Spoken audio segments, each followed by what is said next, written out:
Olá, bom dia, meu amigo, minha amiga do campo. Sejam todos muito bem-vindos ao programa Agro Pantanal, que começa agora. Muito bom te reencontrar aqui novamente, hein? Então, olha só, vamos agora para os destaques da edição de hoje. Perdas na colheita do milho chegam a mais de 40% no estado. Vídeo mostra grande quantidade de peixes mortos no Lago do Manso. IMEA lança pesquisa inédita sobre o perfil do agricultor mato-grossense na era digital. Animais Nelore têm ganho de peso acima da média em período de estiagem. A Acrimate denuncia a entrada de gado da Bolívia no Brasil. Sobre este assunto, nós vamos conversar com o diretor técnico da Acrimate no nosso quadro Papo com Café. E claro, a gente tem aquela receita saborosa para você fazer aí na sua casa, no sítio ou na fazenda.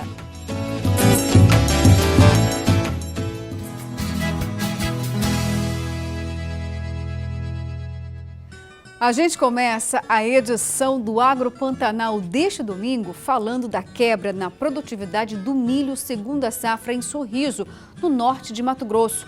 Evidente que isso preocupa o setor e a previsão é de 35% a 45% menor de produção em relação ao mesmo período do ano passado. O repórter Valdir Pacheco traz todos os detalhes.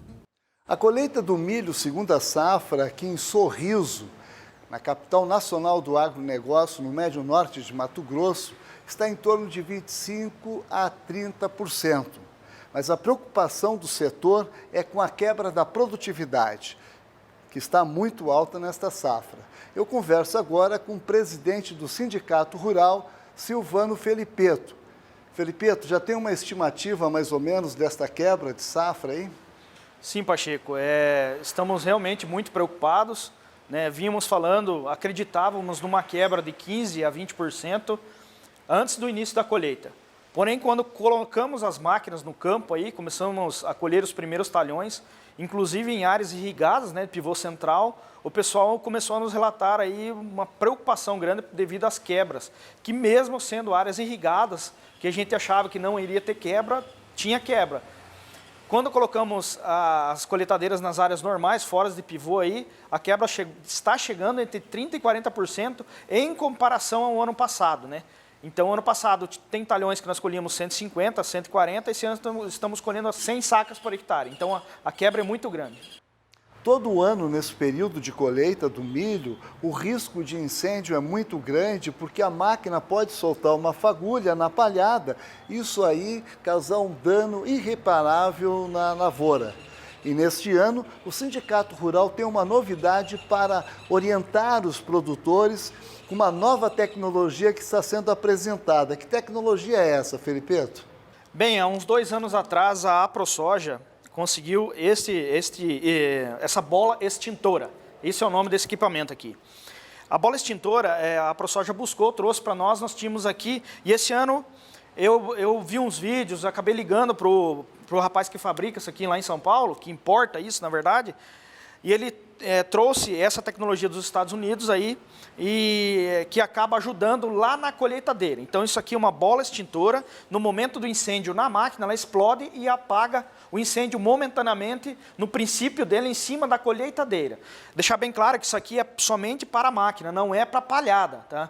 Então isso aqui você coloca perto das mangueiras hidráulicas, ou perto do tanque de combustível, ou perto do motor, onde geralmente se começa o incêndio ali na máquina.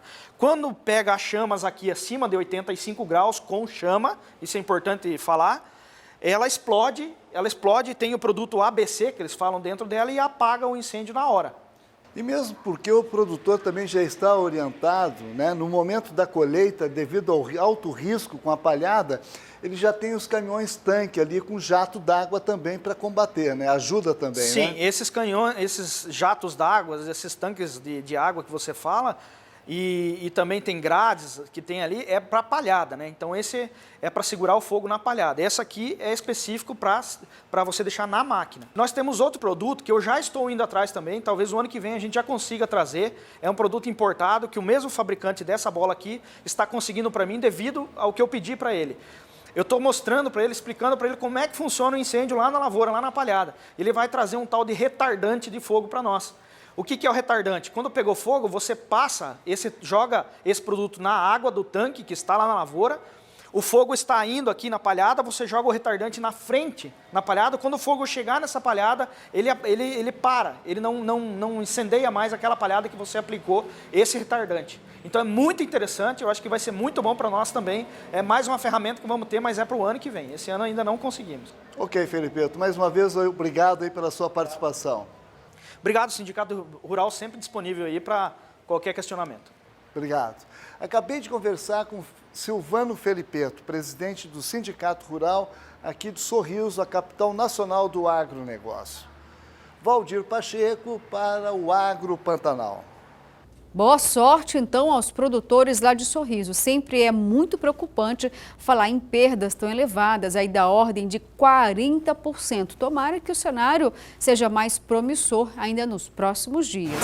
E olha só, o Ministério da Infraestrutura fechou o primeiro semestre de 2021 com 51 obras entregues. Os números fazem parte do balanço feito pela pasta, que também apresentou as projeções para o setor até o fim deste ano.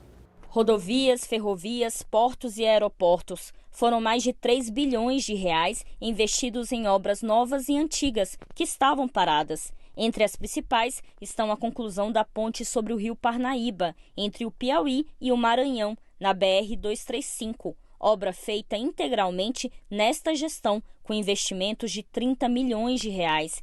E a ponte do Abunã, na BR-364, que liga Rondônia ao Acre. Antes, um caminhoneiro pagava R$200 e perdia 2 horas para atravessar o Rio Madeira por balsa. Agora, o percurso é vencido em 5 minutos. É uma série de obras que estão acontecendo no Brasil inteiro, extremamente relevantes, né, e que com certeza vão fazer diferença aí na vida das pessoas. No primeiro semestre, 29 ativos públicos de infraestrutura foram concedidos à iniciativa privada, com potencial de criar 338 mil empregos diretos e indiretos, além de mais de 927 quilômetros de rodovias duplicadas, construídas ou restauradas. A expectativa para o segundo semestre deste ano é entregar mais 100 empreendimentos e atingir a 100 bilhões de reais em investimentos contratados, com mais de 2.000 quilômetros de rodovias pavimentadas e duplicadas. Um outro foco do governo federal é dar andamento às obras de concessões de ferrovias como a Ferrogrão. Um dos principais projetos logísticos do país, pois será a rota de escoamento do agronegócio na região centro-oeste, a Ferrogrão teve o licenciamento ambiental suspenso pelo Supremo Tribunal Federal em abril. Mesmo assim, o ministro Tarcísio acredita num resultado favorável. A gente está usando 0,05% de área da reserva para ter um modo de transporte que é muito mais eficiente do ponto de vista energético e do ponto de vista ambiental. A Agência Nacional de Transportes Terrestres e o Ministério da Infraestrutura realizaram um leilão da BR-163 sentido Sinop a Miritituba, no Pará. O leilão aconteceu na Bolsa de Valores de São Paulo. O trecho foi de aproximadamente 1.000 quilômetros entre Sinop e Miritituba, no Pará. Os investimentos previstos são estimados em 3 bilhões de reais. Desse total, 1 bilhão e 200 milhões são destinados a custos operacionais e o restante será aplicado em outros investimentos na rodovia. Ainda, segundo a ANTT, a vencedora do leilão ficará responsável pela infraestrutura e prestação do serviço público de recuperação, conservação, manutenção, operação, implantação de melhorias e ampliação de capacidade da BR-163. De acordo com a autarquia, o trecho rodoviário é elemento fundamental para o desenvolvimento da região, viabilizando assim o escoamento de áreas produtoras e fomentando a economia de 13 municípios em 2 unidades federativas, Mato Grosso e o Pará. E agora chegou a hora de falar de dinheiro. É que o Banco Nacional de Desenvolvimento Econômico Social, o BNDES, vai disponibilizar para os pequenos produtores rurais mais de 5 bilhões de reais do Plano Safra 2021-2022. Os recursos estão disponíveis até o dia 30 de junho de 2022. E o nosso super consultor do agro, Orleans Tikacheski, explica melhor como os produtores terão acesso. Bom dia, Orleans, para você. Então, conta tudo aí para que a gente possa ajudar a facilitar a vida dos produtores na aquisição dos créditos. Bom dia, Luciana. Bom dia a você, nosso amigo produtor rural. E olha só, vamos falar um pouquinho então, né, como estão as concessões aí, como que vai proceder aí as concessões desse novo Plano Safra, em especial aí os recursos do BNDES para o nosso amigo produtor rural, pequeno produtor, trazendo então um pouco de informação aí para vocês. E olha só, depois do anúncio aí do Plano Safra, né, batendo recordes com mais de 251 bilhões de reais aí disponíveis ao agronegócio brasileiro, o BNDES ele anunciou 20 bilhões aí em apoio a esse Plano Safra. Então a participação do BNDES eles são 20 bilhões e a participação nos pequenos produtores na agricultura familiar de 5,1 bilhões. Isso representa 58% de crescimento em relação ao último Plano Safra, e esse recurso deve sim chegar a muitas famílias, a muitos produtores aí que podem, né, desenvolver cada vez mais a sua propriedade e gerar cada vez mais receita, né, do agronegócio. É importante destacar que nesse novo processo nós vamos ter novos empreendimentos aí financiáveis. Um deles é o turismo rural. Então você que tem uma pequena propriedade rural aqui na região da Baixada Cuiabana e de repente aí deseja, né, investir na sua propriedade para começar a receber turistas de repente, é uma possibilidade também com esse novo Plano Safra o financiamento deste tipo de atividade. Recursos que variam aí, mas que começam com taxas de juros a partir de 3% ao ano e podem sim gerar muita receita à sua propriedade rural. E aí fica a questão, né, de como chegar a esse recurso. Então, a dica aqui é que você, pequeno produtor, procure mais uma vez a sua instituição financeira, procure uma assistência técnica, procure aí um profissional habilitado que possa te ajudar a desenhar um projeto de investimento na sua propriedade e faça isso o quanto antes, porque esses recursos devem aí, com certeza, movimentar muito o setor e com certeza ter uma procura muito rápida. Então as instituições financeiras elas vão ter facilidade nas aplicações do recurso e pode sim esgotar antes do final dessa safra, que vai até junho de 2022. Então tem sim um grande volume de recurso disponível, são vários projetos contemplados, em especial novos projetos aí de agricultura sustentável, projetos voltados a reflorestamento, projetos voltados aí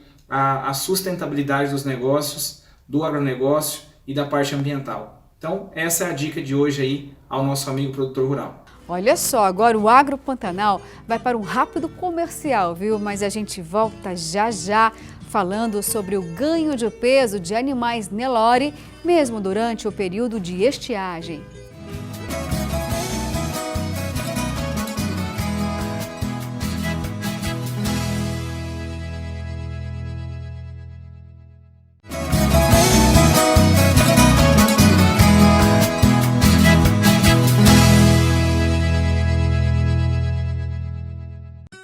E agora uma notícia fantástica, gente. Animais Nelore têm ganho de peso acima da média durante o período de estiagem.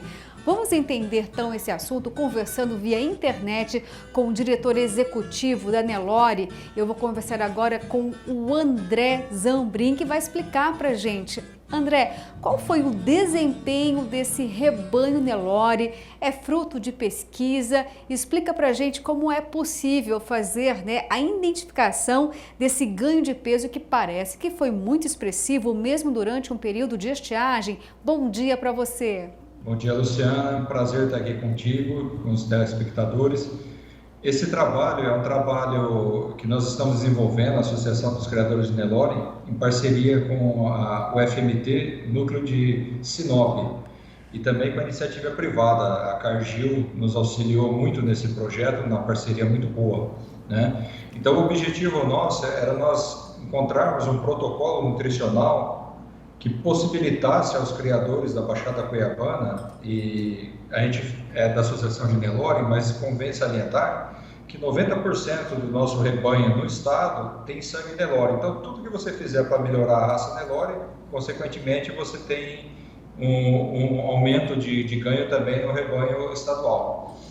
Mas, como eu ia te dizer, Luciana, foram então selecionados 180 animais para essa prova de ganho de peso, que na verdade é uma prova de testes de protocolos nutricionais. Esses animais foram divididos em lotes e submetidos a 3 diferentes protocolos de arraçoamento. E ao final ao final de praticamente um ano, 355 dias, a gente fez a avaliação. Essas avaliações foram feitas periodicamente. O ano passado, vocês sabem que a gente teve uma das piores secas que o estado já presenciou, né? E esses animais se comportaram muito bem, tiveram um ganho bem acima da nossa expectativa. E agora, ao final do experimento, a nossa surpresa foi maior ainda, porque a somatória de todas as pesagens deu um resultado excelente, né? Então, André, agora explica pra gente, né, esse ganho de peso que você mencionou durante o período de um ano, qual é a diferença, né, sem a implantação desse protocolo alimentar? De quanto era o ganho de peso anterior, então? A gente conseguiu, nesse período inferior a um ano, finalizar uma bezerra desmamada. Ela se transformou numa carcaça comercial. Se você não tivesse implantado esses protocolos, esse resultado demoraria no mínimo um ano a mais, e se o animal não fosse um animal geneticamente diferenciado, até 2 anos para você chegar à média que nós obtivemos, né?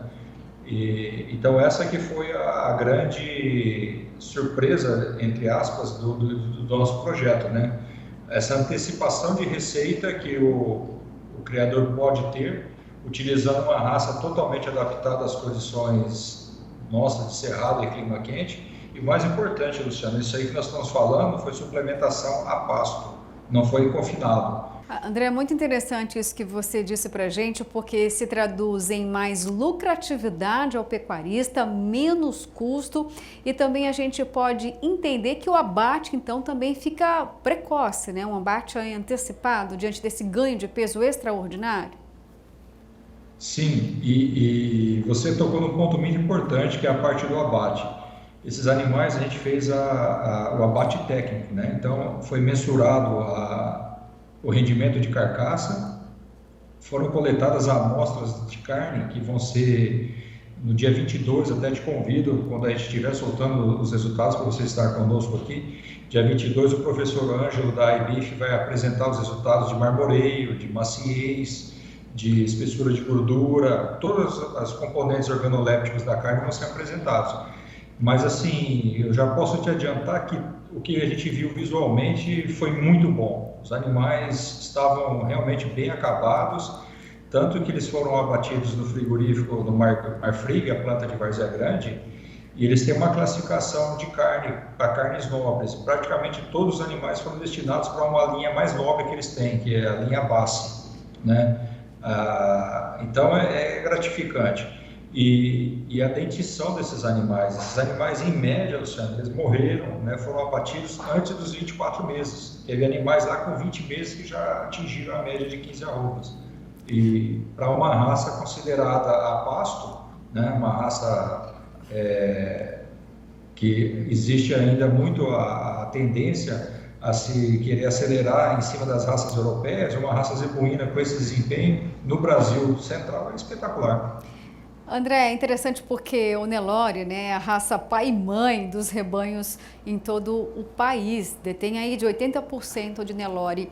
E é uma exigência de mercado tornar essa carne ainda melhor, mais saborosa, mais macia, porque sabemos que Nelore é muito utilizado também com cruzamento de outras raças, né? O taurino com o zebuíno, e trabalhar essa questão de melhoramento genético, trazer uma carne mais nobre, conquista novos mercados, porque é tão importante fazer com que essa informação dessa nutrição, desse protocolo chegue aos pecuaristas. Sem dúvida, o que você falou, eu acho que é fundamental hoje em dia, né? Porque cada vez o mercado está mais exigente, né? O Nelore, ele tem uma característica interessante, é uma raça bem eclética.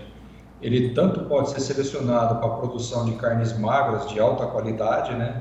Na década de 80, o Nelore era exportado para a Europa e era utilizado nos cortes magros, né? Era consumida, inclusive, defumada, nem cozida, nem assada. Defumavam a carne e faziam aqueles condimentos especiais, principalmente na Itália, de tão apreciado que é uma carne saborosíssima, sem gordura. De uns tempos para cá, com o advento das carnes europeias, principalmente as raças britânicas, o paladar vem mudando e o pessoal, então, está se acostumando com o Wagyu, que é o gado japonês, que tem um entremeio, um marmoreio muito grande de gordura, e o carro-chefe no Brasil é cruzar o Nelore com o Angus.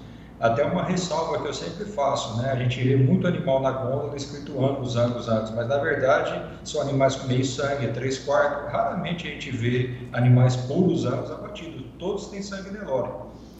Partindo dessa premissa que o Nelore contribuiu com 50% pelo menos da formação dessa carne, dentro da população Nelore também existem indivíduos que são capazes de produzir uma carne tão marmoreada quanto uma carne europeia. Não é, digamos assim, a seleção principal do Nelore, mas é uma seleção que alguns criadores já estão fazendo, algumas boutiques de carne já estão fazendo. A gente tem em Rondonópolis um criador muito grande, o Marco Túlio, e está direcionando para a produção dessas carnes nobres marmorizadas, né? Tem outros criadores também na região de Rondonópolis fazendo um trabalho excelente com a parte de marmorização de carne, que o marmoreio, de uma certa forma, realça o sabor da carne, para quem gosta da carne com uma saturação maior de gordura, né? E também tem uma correlação muito alta com a maciez, né? A carne se torna saborosa e macia, não que a outra não seja, porque o que faz a carne ser macia, além desses fatores que a gente determinou, também a idade do animal e a forma como o animal é abatido. Os abates hoje feitos com pouco estresse animal propiciam uma carne mais macia. Os animais que sofrem muito estresse, viagem, manejo de curral, de pré-abate muito ruim, existe uma descarga muito grande de hormônios que desencadeiam uma má qualidade da carne, principalmente o cortisol, né, que ele jorra na hora do estresse do animal, né?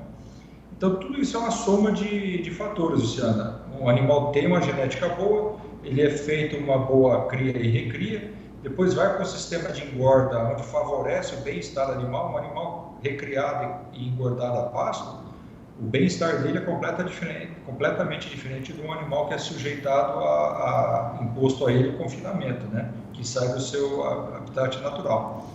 Então, tudo isso vai somando para que essa carne seja de qualidade. Quando a nutrição fecha e predispõe o animal à formação da gordura entremeada ou cobertura de gordura ideal, aí você tem todas as variáveis que você pode ter numa carcaça, numa carne de boa qualidade, somadas, né? E é o que a gente conseguiu obter nesse abate técnico que nós fizemos dessas novilhas, né?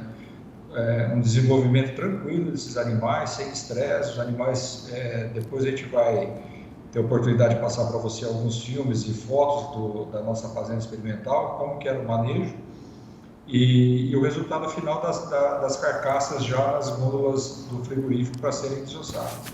É interessante, é muito bacana. E é um nicho novo que está se abrindo, você tem toda a razão.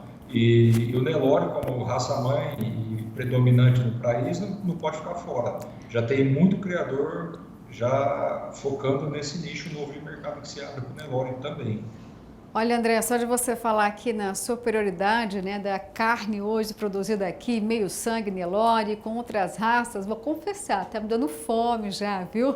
Tô pensando naquele churrasquinho com essa carne, né, com tanto marmoreio, bem macia. Olha só, brincadeira, mas é verdade, né? A intenção de fato é essa, trazer um produto mais nobre, não apenas, né, para os outros países, mas aqui também para o brasileiro. Muito agradecida, viu, por essa entrevista. E ó, o espaço está aberto aqui no programa Agro Pantanal. Traga pra gente outras novidades, viu, da Nelore?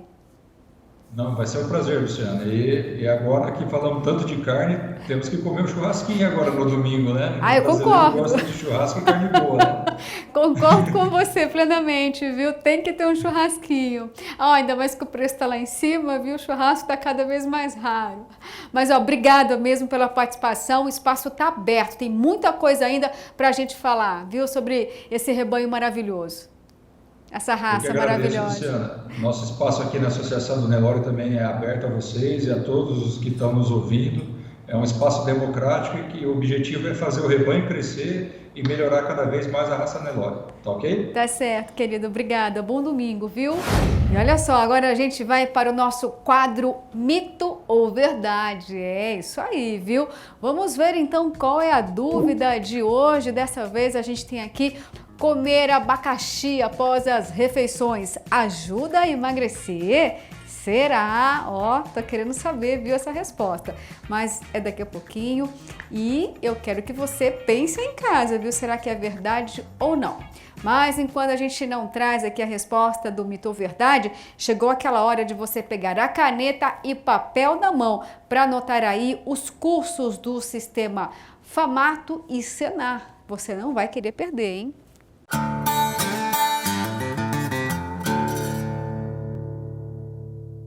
Tem curso de jardinagem em Cuiabá de 24 a 27 de julho. Informações pelo 6536230554. Informações pelo e-mail sindicuiabá@famato.org.br. Tem também manejo de gado de corte aqui na capital, entre os dias 26 a 30 de julho.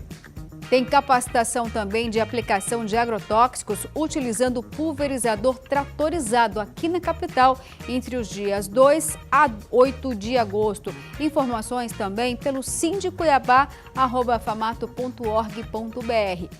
E agora vamos de prevenção ambiental. É que o governo de Mato Grosso lançou operação de reforço a combate de incêndios e entregou equipamentos e também veículos. O evento contou com a presença do secretário nacional de Segurança Pública, Carlos Paim. O governador de Mato Grosso, Mauro Mendes, lançou nesta quinta-feira a operação de combate aos incêndios florestais no estado.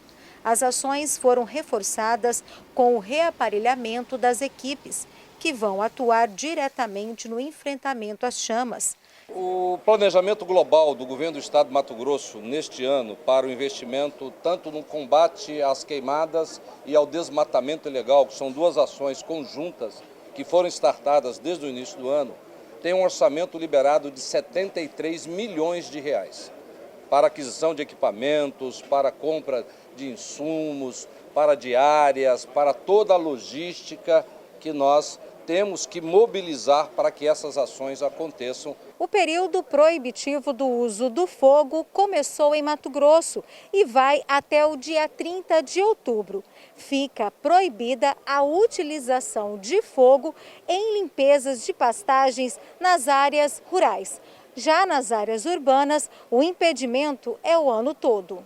Foram adquiridos 40 veículos, 20 deles serão destinados à Superintendência de Fiscalização. Os demais serão usados no combate direto aos focos de calor, por meio de brigadistas comandados pelo Corpo de Bombeiros. As equipes serão equipadas com 80 sopradores, 180 roupas de proteção individual, 12 motobombas, 180 capacetes, 10 tanques de 20 mil litros para operações aéreas, além de outros equipamentos. E o objetivo da entrega de hoje é o fortalecimento do Corpo de Bombeiros e das ações fiscalizatórias da Segurança Pública e da Secretaria de Estado de Meio Ambiente em resposta a esse que nós chamamos o período mais crítico do ano nos eventos ligados ao uso do fogo. Nós implantamos 2 unidades na região do Pantanal, em Poconé e em Santo Antônio, justamente para que a gente tenha militares permanentes naquela região fazendo a fiscalização, fazendo a prevenção e agora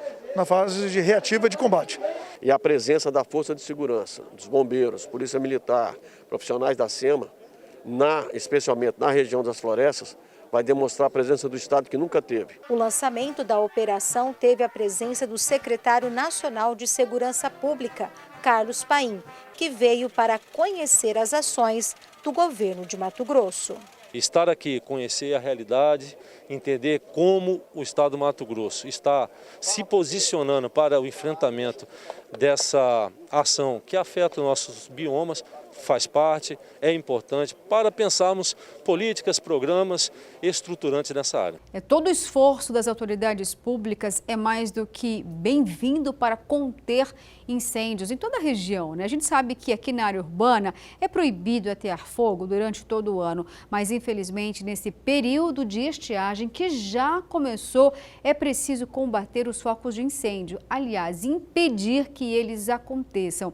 De fato, é um grande desafio para todas as autoridades, mas é preciso sim fazer investimento público, ter ações efetivas de controle e também na atuação ao fogo. A gente não tem nem como esquecer aquela tragédia ambiental que ocorreu no Pantanal no ano passado. Infelizmente, não foi só a fauna e a flora, não, que se perderam, viu, diante dessa destruição, mas também vidas foram ceifadas. Homens que combatiam o fogo. Uma aeronave caiu e aí uma grande tristeza se abateu ainda mais, não só aqui para os mato-grossenses, mas uma perda trágica para todo o país. Portanto, é muito importante sim essa ação do governo em combate a incêndios florestais. E olha só, a gente vai para o intervalinho, mas eu te espero, viu? Porque na volta vamos falar sobre a mortandade de peixes no Manso e ainda a terceira parte da série especial da Estação Ecológica de Itaiamã, em Mato Grosso.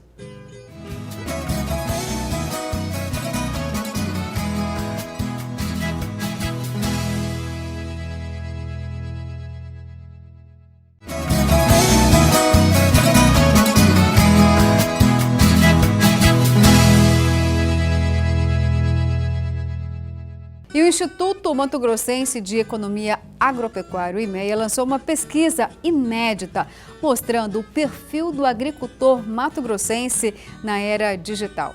A pesquisa traz informações importantes sobre a presença e o uso das tecnologias no campo e as mudanças na percepção dos agricultores de Mato Grosso durante a pandemia. A gente fez uma pesquisa dentro do escritório do IMEA, via telefone, com 470 produtores, o que representa 9% da área de soja. É importante destacar que essa pesquisa ela focou exatamente nos produtores de soja e milho do estado, então são agricultores que responderam esse questionário. Essa é uma informação importante do ponto de vista de perfil dos agricultores e da amostra que a gente identificou. Né, houve todo um trabalho estatístico, né, da nossa equipe de estatística, de ver o erro amostral, o intervalo de confiança. E para fazer essa apresentação de resultado, a gente dividiu em 3 grandes partes os resultados dessa pesquisa: conectividade, uso de tecnologias e o perfil do produtor mato-grossense. E aqui está a faixa etária deles em anos, tamanho da propriedade e o grau de instrução. Então, mais da metade desses produtores tem ensino superior, então a gente traçou aqui o perfil dos entrevistados. E agora, falando de resultados, eu gostaria de trazer o primeiro aqui de conectividade. A gente tem, então, a primeira pergunta, né, se ele tinha ou não internet na propriedade. Uma pergunta simples: você tem acesso à internet na sua propriedade? E aí 86% deles responderam que sim, que tinham acesso à internet nas suas propriedades. Bom, e essa aqui foi uma das coisas que mais nos chamou a atenção. A gente perguntou para os produtores, para essa amostra de 470 agricultores, quais foram os principais benefícios que a chegada da internet na propriedade trouxe para eles, para a vida deles, e 22% responderam retenção de funcionários. Foi a maior participação, na verdade, dos principais benefícios que eles destacaram para a gente. E aí a gente perguntou o seguinte: bom, se você tem internet, quais aplicações você usa? Você tem smartphone, você tem computador, há quantos anos, né? Então tá aqui, eu trouxe um resumo muito rápido, né? 92% dos agricultores que foram entrevistados têm smartphone, ou seja, 9 de 10 agricultores que foram entrevistados já usam o smartphone e boa parte dos seus aplicativos. 78% tem o computador na fazenda, ok? E apenas 20% tem estações meteorológicas. Vamos embora, porque o assunto agora é turismo. A gente exibe agora a terceira parte da série Parques do Brasil, que traz os encantos da Estação Ecológica de Tayamã, lá no município de Cáceres, aqui em Mato Grosso. A série foi produzida pela TV Brasil e valoriza as belezas da nossa região, fomentando o turismo local.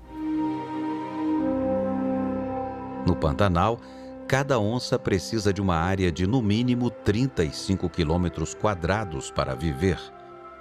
Ainda que algumas compartilhem partes do mesmo território, é preciso uma área significativamente grande para permitir que uma população saudável e viável se desenvolva. Apesar de Tayamã ser um local bem conservado, a sua dimensão não garante a conservação dessas onças. Hoje, a unidade está conectada a 3 outras áreas com algum grau de proteção. A ilha de Sararé, que já pertence ao governo federal, a reserva particular Jubran e o campo. Todas elas juntas somam cerca de 100 mil hectares, o que com certeza ajuda na conservação desse animal tão importante para os ecossistemas pantaneiros.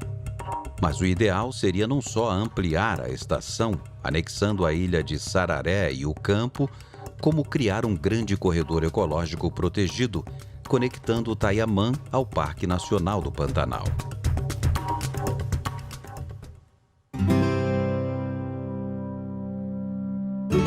Chegando ao final da tarde, seguimos pelo Rio Paraguai. Nas margens do rio, identificamos mais espécies de aves, como a ariramba de cauda ruiva, o martim pescador grande e um japacanim. Em todos os barrancos que paramos, haviam pegadas de onça pintada. Na mesma margem, observamos o gavião caramujeiro, um especialista na captura de moluscos e insetos aquáticos. Perto do leito do rio, um socó-boi se equilibrava, preparando-se para o fim do dia.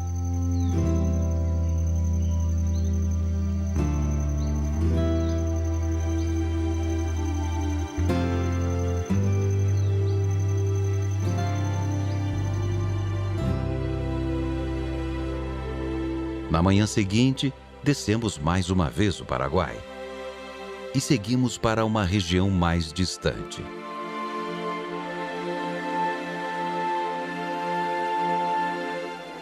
Mesmo atormentado por outro pássaro, um gavião preto procurava algo em meio à vegetação ciliar.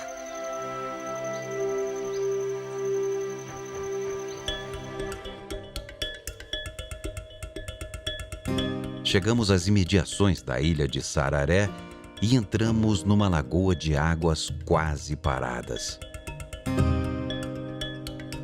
Um lugar muito bonito.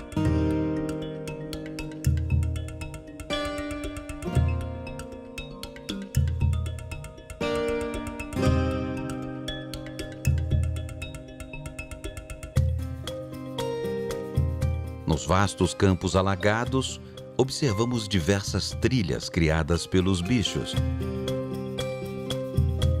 No período mais seco, costuma ser fácil encontrar o cervo do Pantanal por aqui. As patas desse animal possuem membranas entre os dedos, facilitando a locomoção em terrenos alagados. O maior cervídeo da América do Sul é um animal ameaçado de extinção. E a população de cervos em Tayamã é a única dentro de uma área protegida no Brasil em condições viáveis para perpetuar a espécie.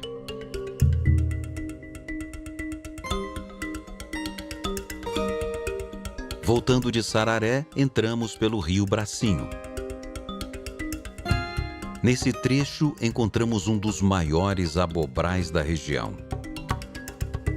Uma floresta impressionante.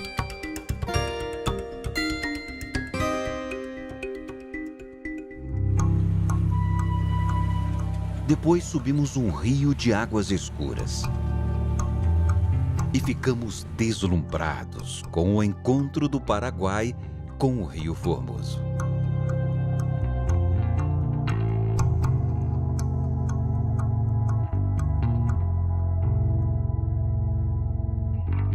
Mais para frente, vimos um carão empoleirado.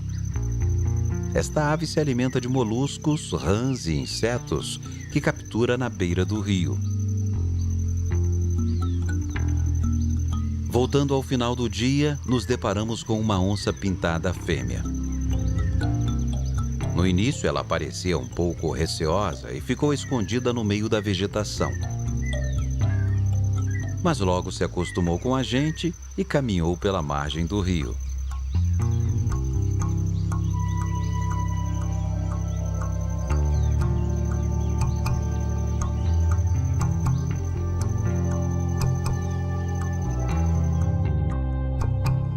Perto de escurecer, o céu ficou repleto de animais. Provenientes de pontos distintos, centenas de gaviões caramujeiros se reuniam no ar e rumavam numa direção. Em algum lugar no meio dessa vastidão, eles dormirão todos juntos. Os morcegos também haviam acabado de acordar e voavam por cima do rio atrás de insetos. E o ar se encheu com o cheiro desses bichos. Ao final da expedição, vivenciamos um espetáculo único, inesquecível, num dos lugares mais fascinantes do Brasil.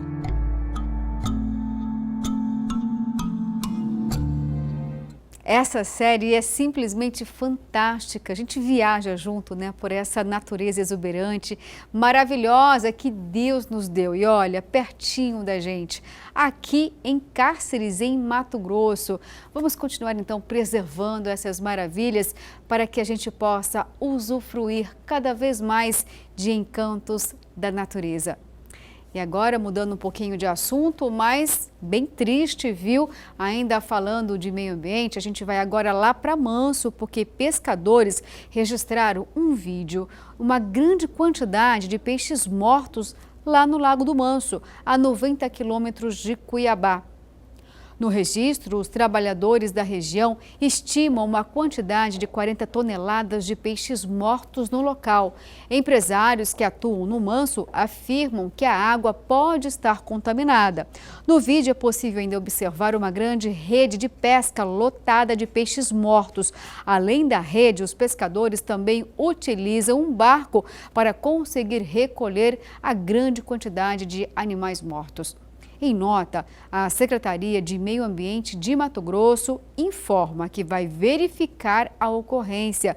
Diz ainda que cabe esclarecer que no vídeo que circula nas redes sociais parece um criadouro particular em tanque de rede, que nada tem a ver com a ictiofauna natural da região.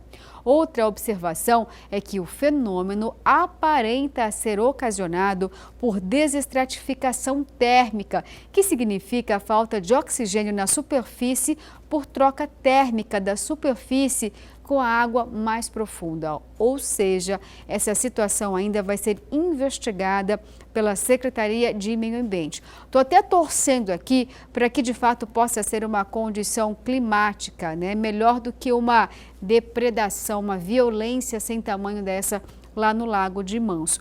Vamos aguardar então para que a gente possa no próximo programa trazer de fato uma resposta aqui efetiva do que de fato possa ter acontecido.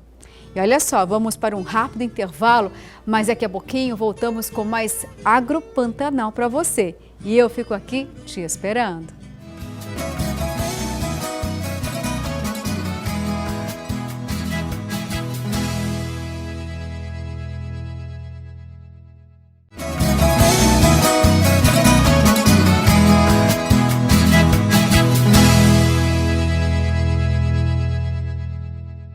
Que bom que você voltou conosco aqui no Agro Pantanal, porque agora o assunto, olha, é muito sério, viu?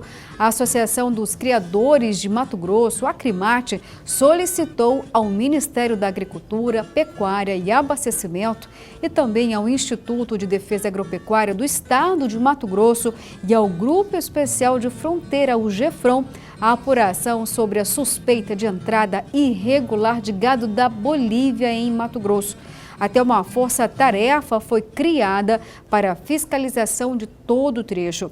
O gado clandestino pode afetar as exportações aqui no estado. E sobre este assunto nós vamos tratar agora no nosso quadro Papo com Café.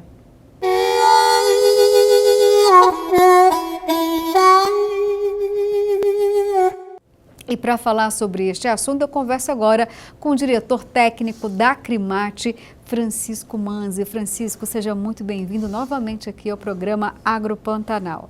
Obrigado, Luciana. Obrigado ao Agro Pantanal pelo espaço sempre cedido para a Acrimate. Opa, olha só, que assunto, hein? Que isso? É a primeira vez, Francisco, que isso acontece? Ou esse tipo de ação, esse descaminho, já tem episódios passados aqui, esse histórico entre Bolívia e Mato Grosso? Explica pra gente. Nós temos uma fronteira seca, né, com a Bolívia de mais de 740 quilômetros. Hoje os preços do nosso gado estão bastante atrativos, né? Nós temos o dólar valorizado, as exportações, o valor da arroba valorizado, e isso estimula, né, também em casos aí pontuais de pessoas querem trazer esses animais para serem comercializados no Mato Grosso. Agora, seria aí uma economia burra do pecuarista, digamos assim, porque aqui no Brasil tem sanidade animal. Como que é a condição desse rebanho que vem lá da Bolívia?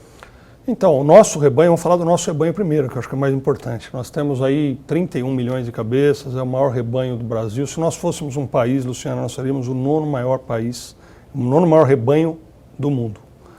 Então nós temos muita coisa a perder. Nós temos o Ministério da Agricultura, mais de 100 anos de idade, aí, fiscalizando, certificando a nossa carne, e é ele que credencia o INDEA, que é o órgão de defesa do Estado, que está presente em todos os municípios do Estado. Nós temos uma guia de trânsito animal, que é um documento que o produtor emite cada vez que ele vai transportar. Até para ele levar da fazenda dele para a fazenda vizinha, ele tem que emitir esse documento. E nele vai descrito as últimas vacinações, os cuidados que ele tem, o saldo que ele tem depois que é atualizado, que ele tem isso também cadastrado no INDEA. E quando vem esses animais de fora, a gente não tem condições de saber em que condições foram criadas e tudo mais. Com relação à aftosa, isso não nos preocupa num primeiro momento, porque a Bolívia também tem o reconhecimento de livre de febre aftosa com vacinação e provavelmente deve retirar a vacina junto com o Brasil. Porém, não é só aftosa, a vigilância sanitária, a gente tem que falar de várias outras doenças, controle de brucelose, aqui é proibida a utilização, por exemplo, de produtos de origem animal para fazer ração, que poderia, em casos graves, levar à doença da vaca louca, e a gente não sabe como que isso como que esse sistema é feito na Bolívia. Uhum. Agora explica pra gente, a partir dessa denúncia, realmente já teve início as investigações? É possível dizer que nesse momento já tem prisões ou que encontraram, no caso, nessa rede que está trazendo esses animais aqui para Mato Grosso? Então, a Acrimate tem os nossos representantes regionais, no caso temos em Pontes Lacerda, lá o seu Nilmar Mioto, temos lá em Vila Bela, lá o Cristiano, e lideranças aí dos sindicatos rurais de Vila Bela, de Cáceres, né, lá com a dona Ida, e também lideranças lá de Porto Esperidião, que nos trouxeram essa demanda. Né? Com isso que nós entramos com esse documento solicitando as investigações. Já foi apreendida uma carga de animais sem comprovação, sem origem, sem a documentação, e esses animais foram sacrificados. O abate desses animais, qual a quantidade de animais sacrificados? Foram 17 animais, né, uma carga que veio dentro de um caminhão. E diante disso, existe aí um canal de denúncias aberto através até mesmo da Acrimate ou não? Essa solicitação foi uma das que nós fizemos para o Ministério da Agricultura, para inclusive instituir um 0800. Nós devemos nos reunir Ainda este mês de julho, nós devemos nos reunir lá em Cáceres, junto com representantes do Ministério da Agricultura, do INDEA, e a gente não pode esquecer, inclusive, da Receita Federal, porque além do comprometimento sanitário, existe também a questão fiscal, a questão tributária, que cria aí uma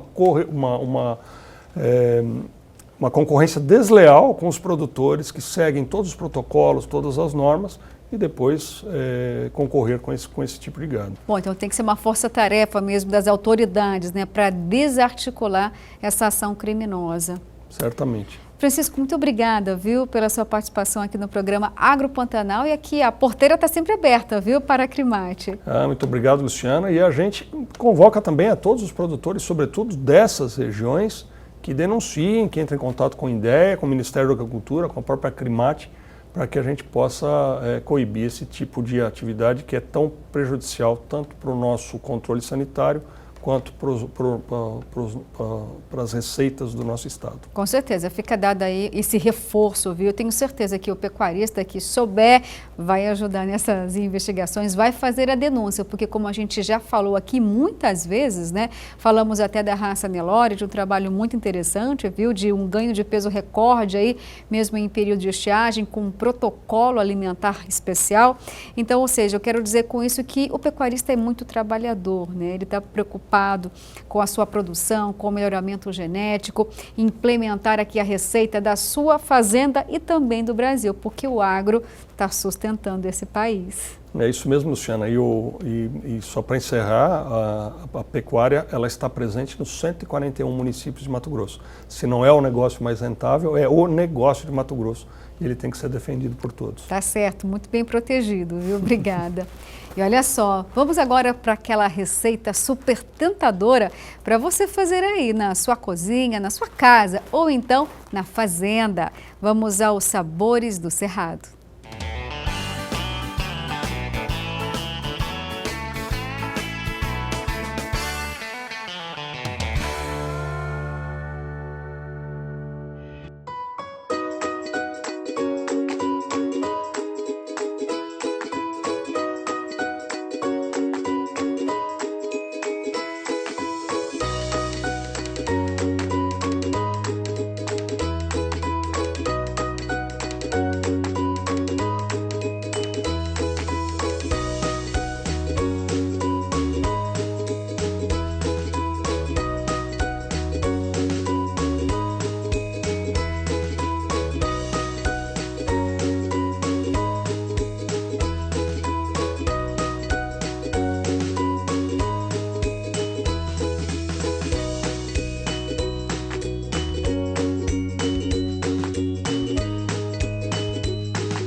Meu Deus, deu para sentir aqui o aroma dessa receita incrível, né? Tenho certeza aí que você ficou com água na boca, porque eu, tô morrendo de fome com essa delícia que a gente acabou de mostrar aí para você, viu?